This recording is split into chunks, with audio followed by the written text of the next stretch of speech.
Neste vídeo, nós vamos falar sobre a Constituição Brasileira de 1824. A Constituição é a lei maior ou norma de ordem superior que normalmente dispõe sobre a organização do Estado e as garantias e direitos individuais do cidadão, entre outros temas considerados de maior relevância pelo contexto da sociedade em que é elaborada. O Brasil, que hoje está sob a égide da Constituição de 1988, já possuiu 7 constituições, para alguns 8, considerando a emenda número 1, a Constituição Federal de 1967, como Constituição de 1969, tendo início com a primeira Carta Constituinte em 1824. A Constituição do Império do Brasil, oficialmente denominada Constituição Política do Império do Brasil, do ano de 1824, foi a primeira Constituição brasileira, sendo essa outorgada, o que implica dizer que fora efetivada sem participação popular. A Carta Constitucional foi elaborada por um conselho de legitimados, a pedido do imperador Dom Pedro I. A elaboração desta Constituição se deu por meio de um processo extremamente desgastante, amplo e muito conturbado. Haja vista a ocorrência de conflitos entre os radicais e conservadores na Assembleia Constituinte. Parte dos constituintes possuíam um posicionamento liberal-democrata. Esses queriam uma monarquia que delimitasse os poderes do imperador. Dom Pedro I, por outro lado, queria manter o controle político e executivo através do veto, dando início assim a uma desavença entre os legitimados. O ponto alto dessa contenda ficou conhecido como Noite da Agonia, quando o imperador ordenou ao exército a invasão do Congresso em 12 de novembro de 1823 para prender e exilar diversos deputados.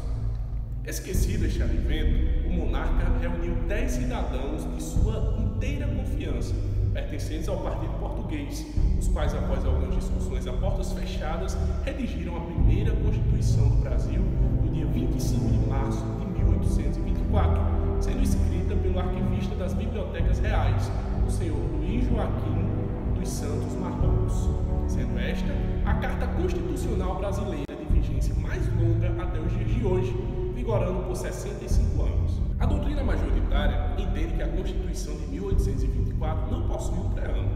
Tal posicionamento é defendido levando em conta a função interpretativa ateniente ao exórdio de uma Carta Constitucional. No entanto, considerando aspectos meramente formais, pode-se fazer menção à parte introdutória da Constituição de 1824 como uma espécie de prefácio, sendo esse o seguinte texto: Dom Pedro I, por graça de Deus e unânime aclamação dos povos, imperador constitucional e defensor perpétuo do Brasil.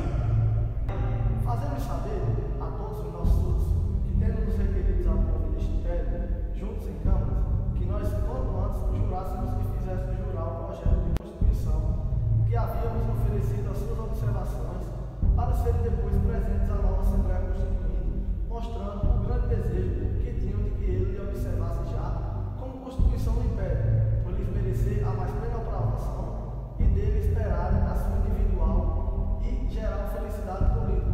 Nós juramos sobre o dito projeto para o observarmos e fazermos observar como Constituição que dora em diante fica sendo deste Império, a qual é o contexto histórico no qual ocorrera a elaboração da primeira Constituição passa em meados de 1824, quando o país havia recentemente se tornado independente em 7 de setembro de 1822 e, como todo Estado, carecia de sua Carta Magna para a estruturação e defesa de seus direitos fundamentais, além de garantir a separação dos poderes e a liberdade. Produto da independência brasileira, a Constituição de 1824 surgiu da necessidade de legitimar o novo império e formalizar um equilíbrio entre as várias classes sociais que disputavam o poder político após o fim do regime português, especialmente os escravocratas, que temiam revoltas da população majoritariamente escrava, e os imigrantes ainda leais a Portugal. Os estadistas do Império e construtores da nacionalidade tinham pela frente uma tarefa ingente e difícil: conseguir construir a unidade do poder segundo esses princípios que não toleravam o absolutismo. E conseguiram, dentro dos limites permitidos pela realidade vigente, montando através da Constituição de 1824 um mecanismo centralizador capaz de propiciar a obtenção dos objetivos pretendidos, como provou a história do Império. Importante observar que o ideal de liberalismo e federalismo já havia surgido na época e permaneceu durante todo o período imperial, gerando várias revoltas e rebeliões regionais, como as cabanadas e as sabinadas. A forma de governo monárquica, unitária e hereditária era uma de duas previsões, assim como a existência de 4 poderes distintos que juntos compunham todos os ramos inerentes à administração pública. Eram estes os poderes legislativo, executivo, judiciário e o poder moderador, sendo este último superior aos demais, exercido diretamente pelo imperador. A religião era um fator também abordado no texto constitucional, constando que o Estado adotava o catolicismo apostólico romano como religião oficial. No entanto, as outras religiões eram permitidas com seus cultos domésticos, sendo proibida a construção de templos com aspectos exterior diferenciados. Era prevista também uma submissão da Igreja ao Estado, inclusive permitindo ao imperador conceder cargos eclesiásticos na Igreja Católica. No tocante à população, as normas definiam quem era considerado cidadão brasileiro. As eleições eram censitárias e indiretas.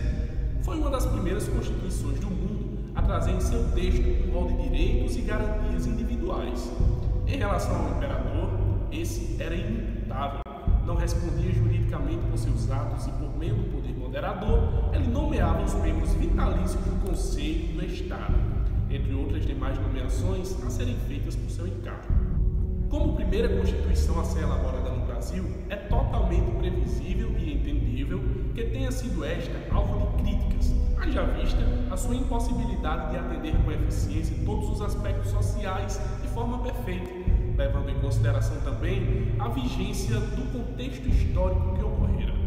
Entre as principais críticas e pontos subótimos do texto constitucional redigido em 25 de março de 1824, encontra-se a expressão antidemocrática atribuída à Carta Constitucional, isso em face de alguns fatos que ferem diretamente os conceitos de democracia. Exemplo disso seria o fato da Constituição ter sido outorgada em vez de promulgada, desconsiderando qualquer consulta ou aprovação popular.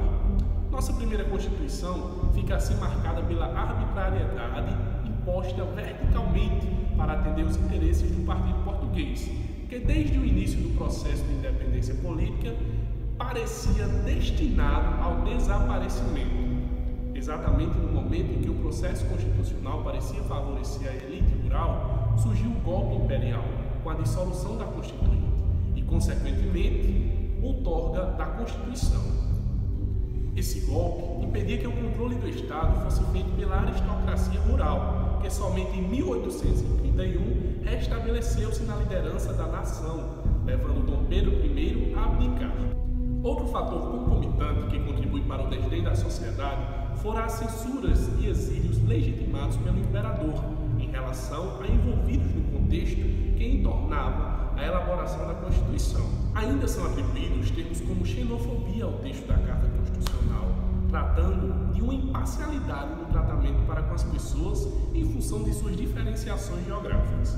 O modelo de governo monárquico, o voto censitário, eleições indiretas, a adoção de uma religião como oficial em detrimento às demais, submissão da Igreja ao Estado e o polêmico poder moderador complementam a lista de insatisfações objetivas e pontos tidos como negativos na Constituição Política do Império do Brasil. Quer ficar por dentro de todas as constituições brasileiras? Então não deixe de seguir o nosso canal. E se você gostou do nosso vídeo, deixe o seu like e compartilhe com seus colegas e amigos.